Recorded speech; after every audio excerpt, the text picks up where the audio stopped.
Hey y'all, my name is Valerie and welcome back to my channel. Today I'm going to be showing you 3 easy family dinners that only require about 4 ingredients. These dinners are easy to throw together. These 4 ingredient recipes make the perfect weeknight meals, so I really hope you enjoy them. Now let's go ahead and get started. This first recipe is a family favorite. It's hamburger steaks in the oven.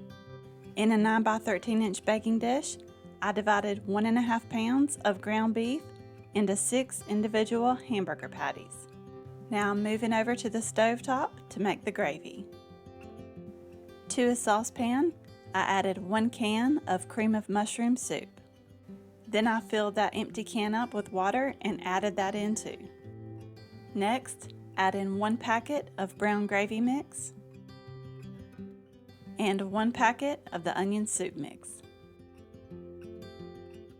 Whisk that until everything is well combined.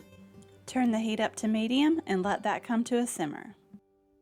Once that happens, it's ready and you can remove it from the heat. Now take that gravy mixture and pour it over those hamburger patties.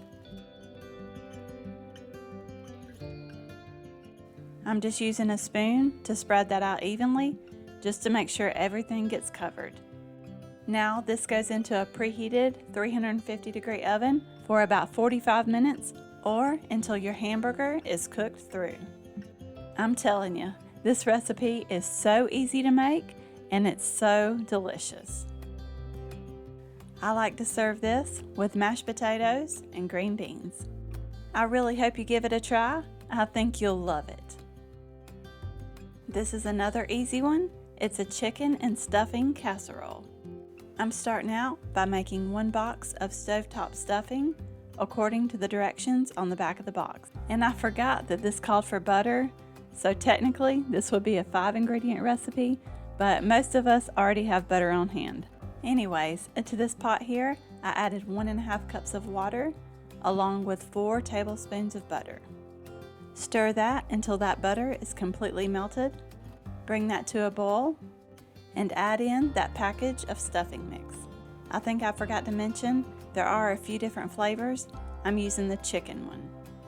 I stirred that, turned the heat off, then covered it and let it sit for 5 minutes. I'm using a 25-ounce bag of crispy chicken strips. I let them thaw in the refrigerator for a bit, then cut them into bite-sized pieces. I'm using a 9 by 13 inch baking dish that I've sprayed with nonstick spray. Now add in that chicken and spread it out into an even layer. Here's the stuffing mix I made up earlier.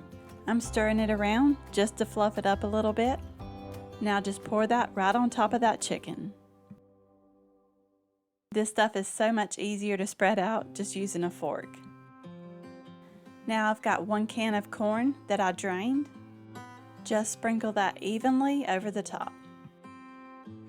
Now I'm topping everything off with about 1.5 cups of shredded cheddar cheese. Now this bakes at 425 for about 15 minutes. Now I will say, this may not look like anything special, but it is so good. Next time I make this, I'm going to make up some brown gravy and drizzle that over the top. I bet that would really be good. I just served this with some green beans. This is a delicious, kid-friendly recipe that is perfect for those busy weeknights.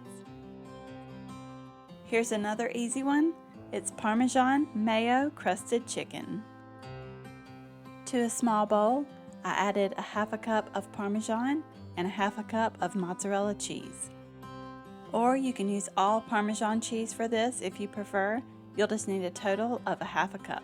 Added 1/2 teaspoon of garlic powder and about 1 cup of mayonnaise. But you can cut that back to just 1/2 cup if you like, and it would still be just fine. I mixed that up really well, then set it aside. I'm using 3 boneless, skinless chicken breasts, and I cut them in half to make 6 thin pieces. I just think they cook better that way.